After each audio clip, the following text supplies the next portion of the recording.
C'est l'heure des informations sur la télévision nationale. Bonjour à tous et bienvenue. Dans les titres de l'actualité, coopération diplomatique, 8 nouveaux ambassadeurs sont au Bénin. Ils ont présenté hier jeudi leur lettre de créance au chef de l'État. Nous irons au palais de la Marina.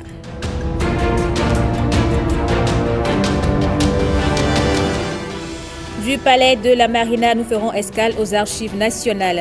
Gardienne de la mémoire de l'histoire du Bénin, ce service aura joué un rôle mémoriel important au temps colonial.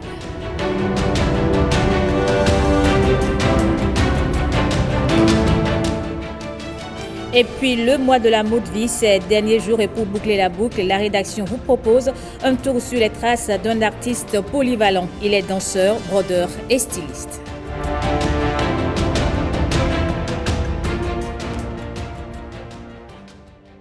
Bonjour à tous et bienvenue dans ce 13h.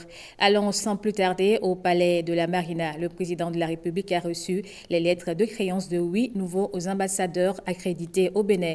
Les premiers sur la liste viennent du Japon, du Rwanda, de la Corée et de la Thaïlande. On les découvre avec Marcel Arossi, Edmond Rumbo, Mathieu Sokenou et Mohamed Dio.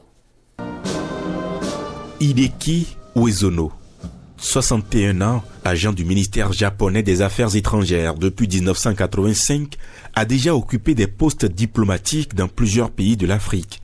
Avant sa nomination en qualité d'ambassadeur extraordinaire et plénipotentiaire du Japon près le Bénin, avec résidence à Cotonou, il était depuis mars 2022 ambassadeur du Japon près le Mali. Il est le premier d'un groupe de 8 reçus par le chef de l'État, Patrice Talon.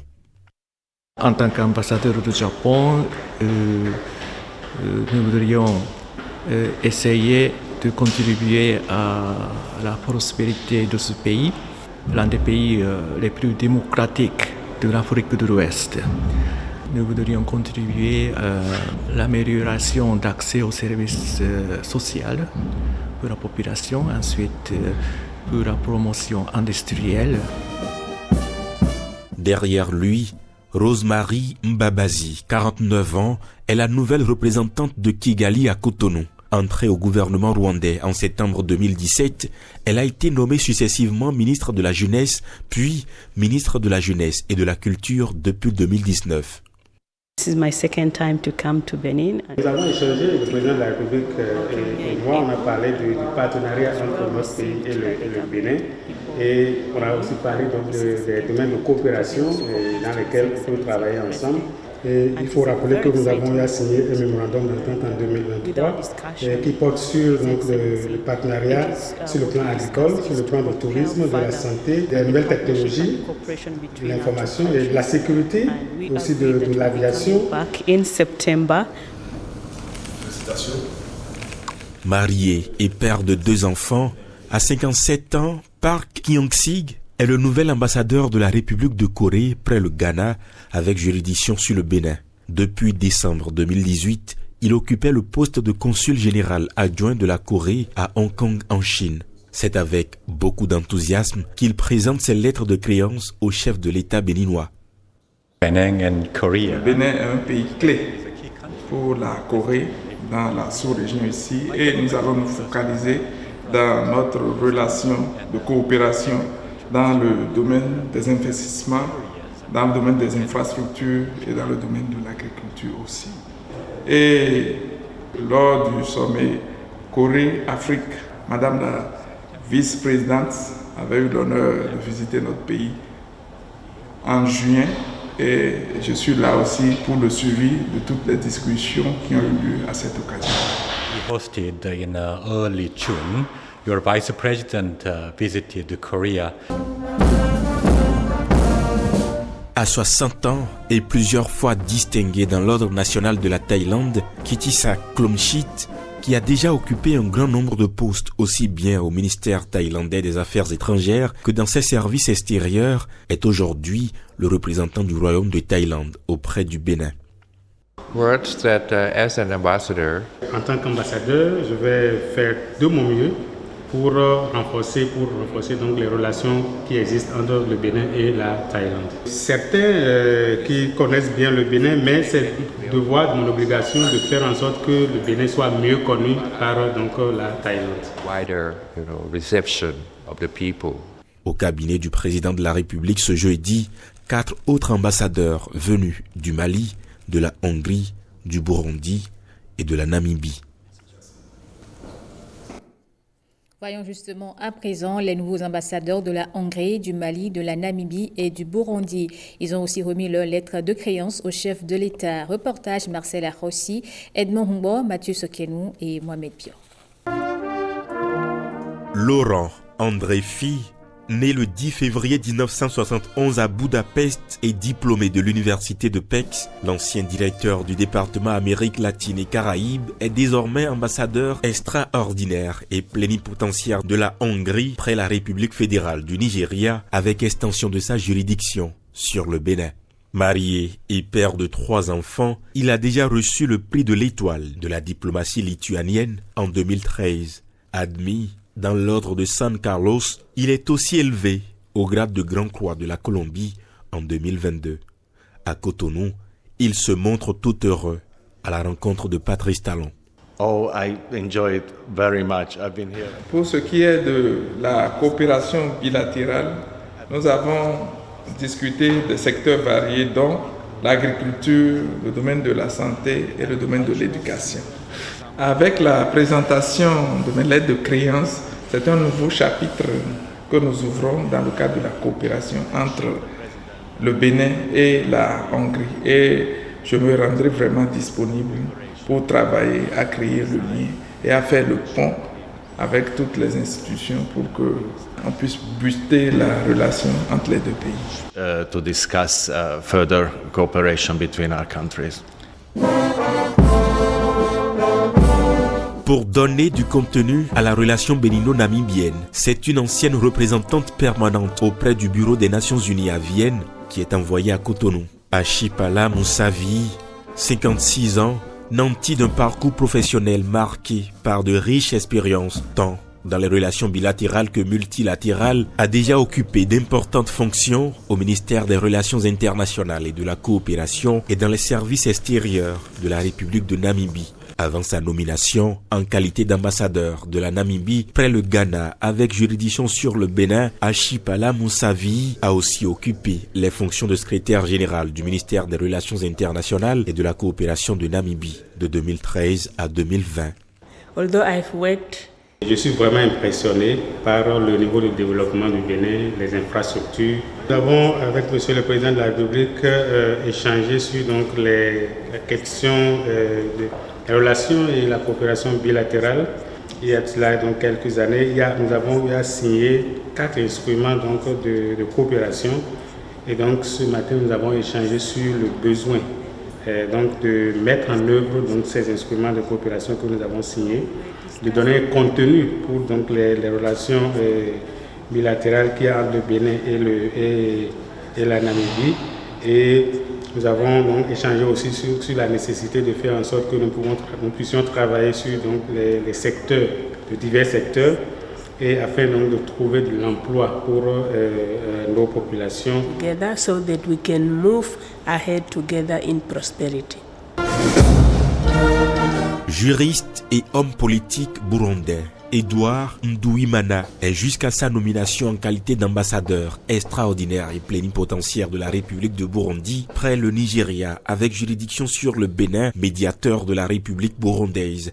Gouverneur de la province de Kayanza, le nouvel ambassadeur du Burundi près le Bénin a été ministre de l'Intérieur de son pays, député et vice-président de l'Assemblée nationale du Burundi. Pour lui, le Bénin et le Burundi peuvent encore beaucoup de choses ensemble. Nous avons déjà une très bonne coopération entre nos deux pays. Nous voudrions maintenant que cette bonne coopération profite à nos citoyens par la mobilité des personnes et des biens. Le Burundi est un pays très riche, mais aussi très vierge en termes d'exploitation de ses ressources. Nous avons des ressources minières, nous avons des potentialités touristiques énormes. Et au Bénin, il y a pas mal de produits qui peuvent aussi profiter au Burundi. Et donc les deux pays peuvent, par des échanges commerciaux. Diplômé en lettres modernes de l'université Paris 7, Oumar Konaté, 58 ans, malien d'origine, est nommé ambassadeur extraordinaire et plénipotentiaire de la République du Mali près le Ghana avec juridiction sur le Bénin. Il est ancien fonctionnaire du ministère de la Sécurité et de la Protection civile de la République du Mali où il occupe le poste de directeur général adjoint de la sécurité de l'État jusqu'en 2020.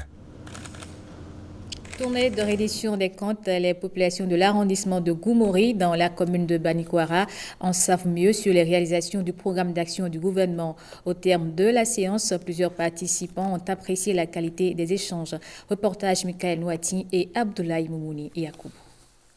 À cette étape de l'arrondissement de Goumori, la délégation gouvernementale dissipe les inquiétudes des populations de Banikwara par rapport à la réalisation de la route du coton suite au constat de l'évolution des travaux dans l'Atakora. C'est un projet important du gouvernement qui est déjà en cours parce que l'entreprise a été déjà sélectionnée, c'est l'entreprise Sourbat.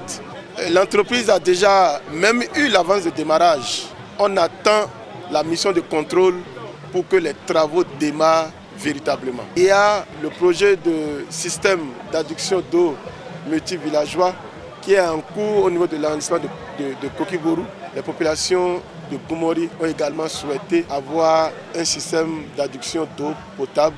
Les efforts du gouvernement sont salués.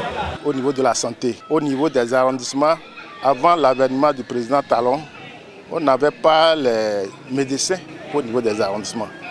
Et aujourd'hui, à Goumori, là où nous sommes, nous avons un médecin. Et c'est un peu partout comme ça pour assurer la santé des populations. Les citoyens de Banikwara expriment leur gratitude au gouvernement du président Patrice Talon pour le renforcement de la sécurité et les facilités dans le domaine agricole. Quand vous traversez par exemple la Libori, vous allez voir les emblavures par rapport au coton.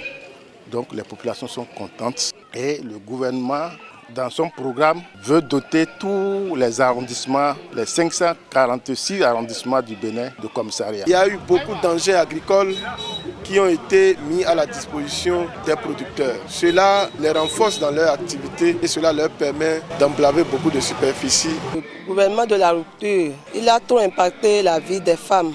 En ce qui concerne la scolarisation, pour chaque localité, de primaire jusqu'au secondaire, les accompagner au niveau de la scolarisation, à chaque fin du mois, faire un don de 16 000 au niveau de chaque fille. Banikwara, c'est le bassin cotonnier du Bénin.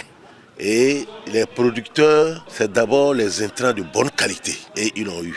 Ensuite, il y a la question sécuritaire. Le gouvernement a pris ça à bras le corps. Les populations est vraiment en témoignent. Beaucoup de choses se font, mais dans le calme. Le problème majeur, c'est d'abord cette question de la route cotonnière.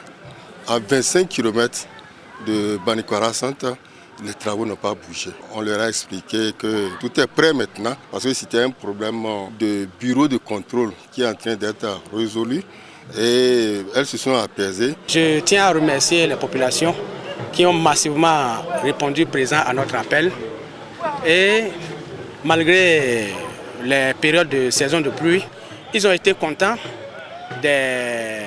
du développement qu'on a eu à faire en ce qui concerne les réalisations du gouvernement actuel depuis 2016 jusqu'à ce jour. Après Goumori, les arrondissements de Kokibourou, Toura et Ouné ont également reçu la délégation gouvernementale dans le cadre de cet exercice de reddition de comptes conformément aux doléances des populations lors de la première phase. Le réseau des ONG pour le développement des ODD a organisé un atelier. Les membres ont passé en revue le bulletin communautaire de performance des objectifs de développement durable dans le secteur de l'éducation. C'est un instrument qui va davantage contribuer à développer le système éducatif au Bénin. Les précisions avec Firmin Bassao et Calvador Aron. Le bulletin communautaire de performance se présente comme l'un des meilleurs outils sociaux pour apprécier la redevabilité et les performances dans le secteur de l'éducation. Il est lancé pour être implémenté dans 3 communes stratégiques, à savoir Cotonou, Dassa et les Agégués. Prévu pour une durée de 5 mois, le processus entamé dès ce jour privilégiera une approche à la fois globale, inclusive et innovante pour faire développer davantage le secteur de l'éducation dans une dynamique d'amélioration des services par tous les acteurs. L'appui de l'ANCB à ce projet illustre encore une fois notre engagement à soutenir le développement du secteur de l'éducation de notre pays. Nous sommes déterminés à travailler avec les communes pour promouvoir notre objectif commun qui est le plan conjoint d'amélioration des services. Oui, Agégué s'en trouve être stratégique dans cette mission de Road pour ce qu'elle est au plan éducationnel. En effet, le territoire des Agégués est annuellement frappé par la crue, un phénomène naturel qui malheureusement entrave le cours normal des activités scolaires dans la commune. Elle a donc besoin d'une attention particulière pour que les résultats attendus sur l'ODD 4 soient atteints d'ici l'an 2030. Et c'est pour cette raison que la NCB est convaincue que cet outil aidera à consolider les progrès déjà réalisés par notre pays au niveau des ODD. Malgré les avancées notées d'année en année dans le secteur de l'éducation, les communes ne cessent de solliciter l'aide des partenaires ROAD. Le réseau des ONG pour les objectifs de développement durable constitue à n'en point douter l'un des partenaires privilégiés et l'ANCB est à l'avant-garde de ce processus. Pendant ce temps, à Abomey, des cadres de la Direction générale du Trésor et de la comptabilité publique renforcent leurs capacités. Ils s'approprient les techniques d'utilisation du système d'information de gestion des finances publiques. C'est un outil qui a pour avantage de réunir en une seule application l'essentiel des notions de comptabilité. Les précisions avec Pierrette Adayossi. Le SIG-FP, Système intégré de gestion des finances publiques, est le nouveau logiciel qui couvre toutes les étapes du circuit d'exécution du budget de l'État béninois.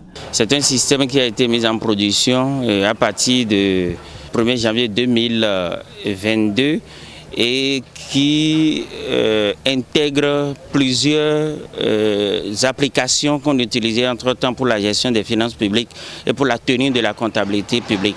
Mais avec la nouvelle manière de gérer les finances publiques, nous avons intégré certaines fonctionnalités qui sont un peu nouvelles. Donc il faut les former à l'utilisation du système pour qu'ils s'habituent à ces nouvelles fonctionnalités pour mieux tenir leur comptabilité dans ce dernier. Cette formation pratique sur son usage vient renforcer la capacité du personnel des postes comptables du Trésor et du niveau central. Cette réforme vise deux objectifs, à savoir l'amélioration de l'efficacité de l'action publique pour le bénéfice de tous, c'est-à-dire les citoyens, usagers, contribuables et agents de l'État, et l'instauration d'une véritable transparence dans la gestion publique en rendant notamment plus lisibles les documents budgétaires à la fois pour le Parlement et pour le citoyen. Nous attendons donc des formateurs des aspects beaucoup plus pratiques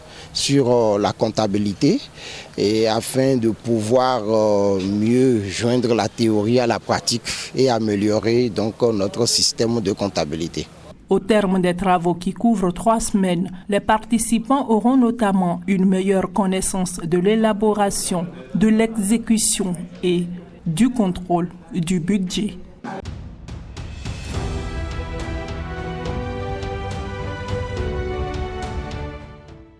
Le carrefour Erevan change de nom. Il s'appelle désormais Carrefour Bioguera, du nom du héros de la résistance béninoise. La statue du cavalier a été déplacée du rond-point de l'aéroport. Un changement de cadre plutôt apprécié par les visiteurs et autres curieux, interrogés par Virgile Arrodéon. 16h30, alors que le soleil perd progressivement son intensité, Sylvain Gbenon prend quelques selfies en compagnie de ses 2 garçons au pied de la statue du prince Bioguera qui trône désormais ici, ex-Carrefour Erevan, devenu Carrefour Bioguera. À peine ouvert au public, le monument reçoit donc déjà ses premiers visiteurs. Quand on parle de Bioguera, déjà, c'est un pan de l'histoire du Bénin. C'était partie de ceux qui ont défendu vaillamment la terre de nos aïeux Donc venir ici, passer quelques minutes, c'est quand même une façon de replonger dans notre histoire. C'est bien et pour moi ça apporte un plus au tourisme.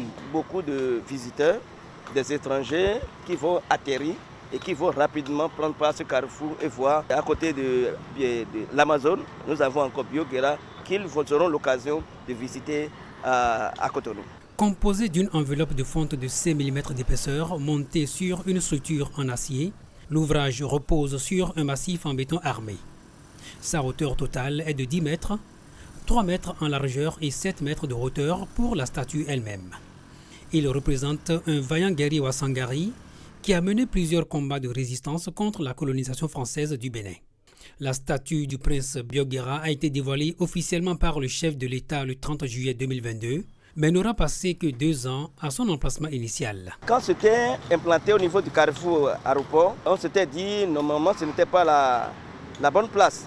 Mais ça a été une réalité, ça a été vraiment une chose faite et nous sommes ravis, nous sommes très contents. Il y a des gens qui n'ont vu ça qu'à la télévision. Et parfois ils passent même ici, ils se demandent mais ça se trouve où dans la zone. Mais le fait que le chef de l'État ait décidé de ramener ça ici au beau milieu, ça ressort. Bioguera encore de l'homme quoi pour révéler ça à tous les Béninois. On s'inquiète cependant de ce qu'il n'y a pour le moment aucune mesure de sécurité autour de l'ouvrage. Je pense qu'il va falloir qu'il y ait des garde-fous, des sécurités tout autour. En dehors de ça, la nuit, j'ai constaté qu'il y a la lumière, mais c'est insuffisant, ça ne suffit pas encore. Un aménagement paysager est en cours de réalisation au niveau du rond-point de l'aéroport, désormais orphelin de la statue du prince Bioguera. Marquons à présent notre escale aux archives nationales. C'est une administration gardienne de la mémoire de l'histoire du Bénin, un service qui aura joué un rôle mémoriel important au temps colonial. William Tchouki nous offre la visite guidée. Une maison à première vue très banale, si ce n'est cette plaque indicative. À l'intérieur se cache un trésor. Nous sommes ici à la direction des archives nationales. Absolument, vous êtes aux archives nationales du Bénin. Et il paraît qu'ici, il y a un trésor qui est caché dans cette maison. On veut bien découvrir ce trésor. Mais ce trésor, c'est la mémoire du Bénin. Et avant d'y aller, je voudrais vous inviter un peu à voir cette affiche. Alors, cette distinction place les archives de la période coloniale du Dahomey au registre mémoire du monde. Okay. Ça veut dire, en d'autres termes, que les archives de la période coloniale sont inscrites dans la mémoire universelle. Ça n'appartient pas qu'aux Béninois, mais ça appartient au monde entier. Absolument. Un trésor national inscrit au patrimoine mondial de l'UNESCO. Un trésor datant de plus d'1 siècle.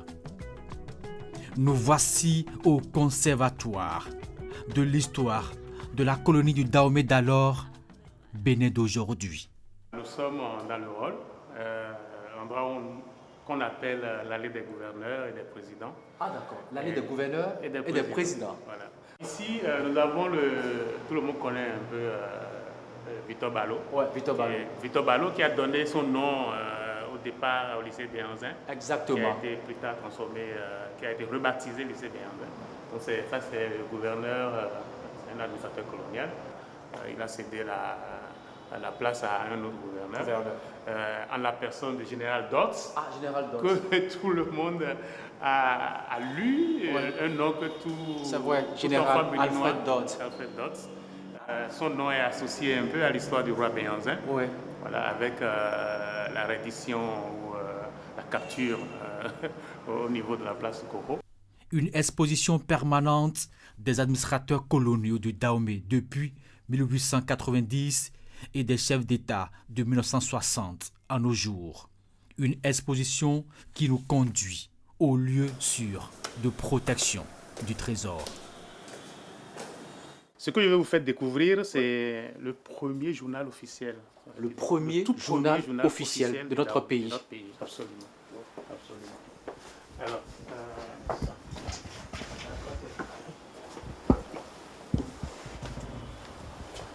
donc voilà le document. Vous allez voir que c'est écrit à la main, les tout premiers éléments écrits à la main. Et ça a subi un peu les affres du temps.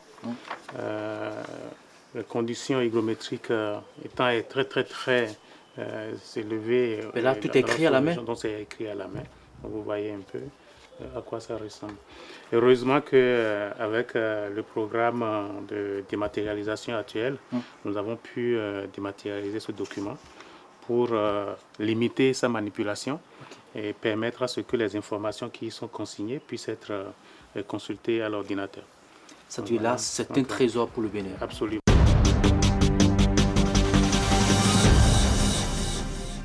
Et puis le mois de la mode au Bénin vit ses derniers jours. Et pour finir en beauté, la rédaction vous emmène sur les traces d'un homme polyvalent. Il est danseur, brodeur, mais aussi modéliste. Sa spécialité, les tenues de danseuses et danseurs des groupes folkloriques et troupes artistiques. Le dossier du jour est signé Patrick Edjosso.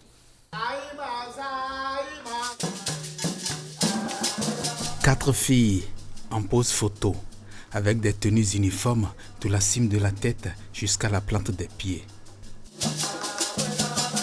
Après la pose sans photo, des pieds à la tête, 3 garçons en habits uniformes aussi. Ultime conseil de leur habilleur, qui est en même temps leur metteur en scène, leur scénographe et leur chorégraphe, lui-même ancien sociétaire du Ballet national. Oscar Alosset, je suis un artiste. Dans le même temps, je ne peux non plus oublier mon métier, qui est la couture et la broderie. Je suis fondateur de la troupe de ballet, les élites du Bénin. Voici les juniors de la troupe en prestation pour un événement international. Et voici leur créateur, costumier de plusieurs groupes de ballet. Par exemple, les Super Anges Wendourambois, j'étais leur habilleur il y a longtemps. Les Astres du Bénin, le Ballet national et ma troupe aussi, de tout ce que vous voyez. Et les filles portent pour danser, les garçons portent pour danser là. On confectionne ça ici.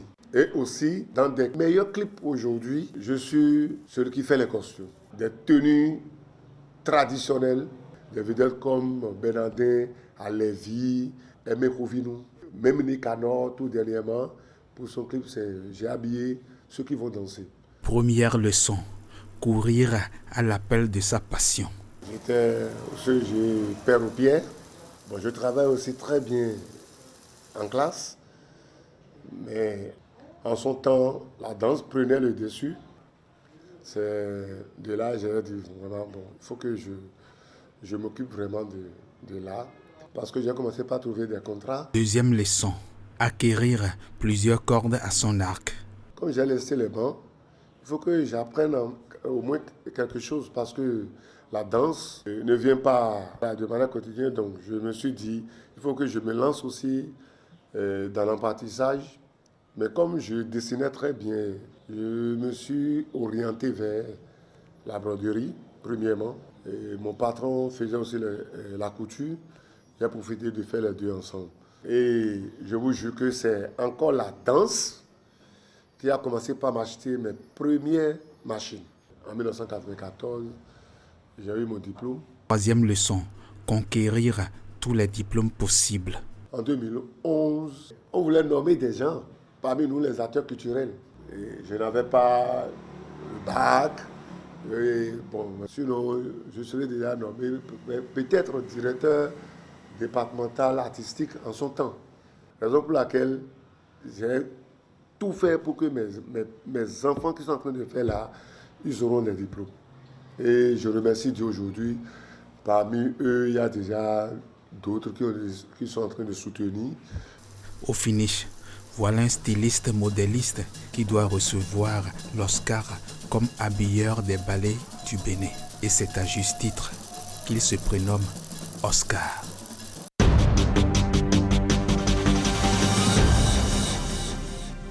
Le Trône de Béanzin est un spectacle de comédie musicale qui retrace le parcours combattant et héroïque de ce roi emblématique de l'histoire du Dahomey. L'avant-première est prévue pour aujourd'hui au Palais des Congrès. Amil Ali en parle au micro de Saint-Tiche Kimpon et Igor Ayoso.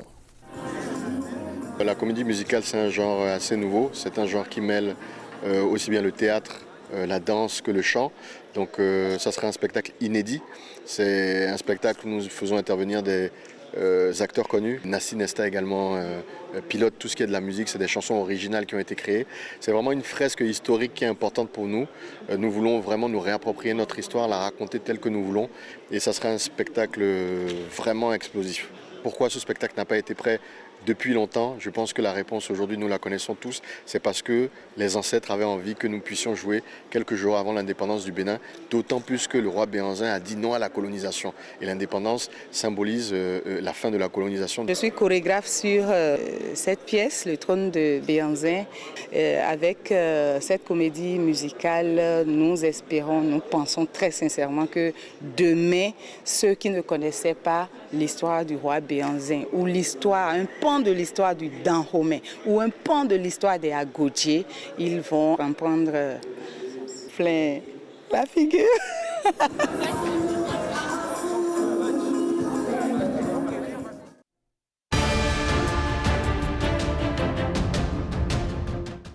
Hors du Bénin, le tour de l'actualité internationale nous conduit en Éthiopie, en France et au Royaume-Uni. La compilation est signée Exaucé à Moussou et Marlène Kassa.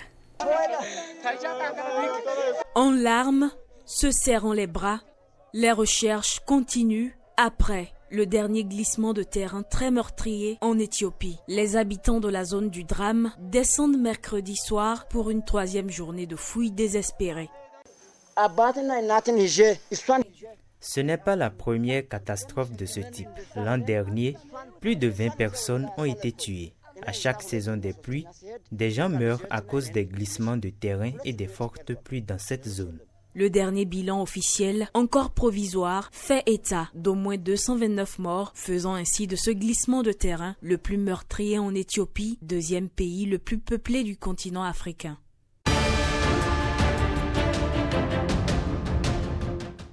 Allez, let's go, allez, avec mon petit chariot.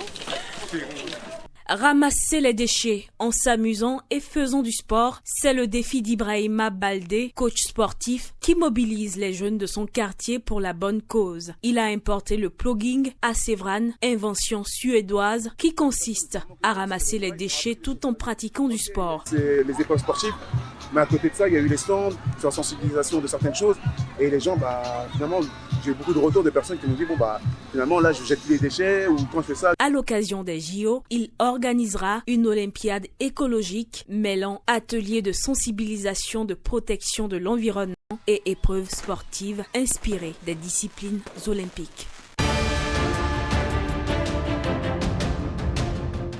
Et voilà nouveau gouvernement. Et voilà qui met un terme à cette édition du journal. Merci à vous de l'avoir suivi. Je vous retrouve à 19h avec plaisir.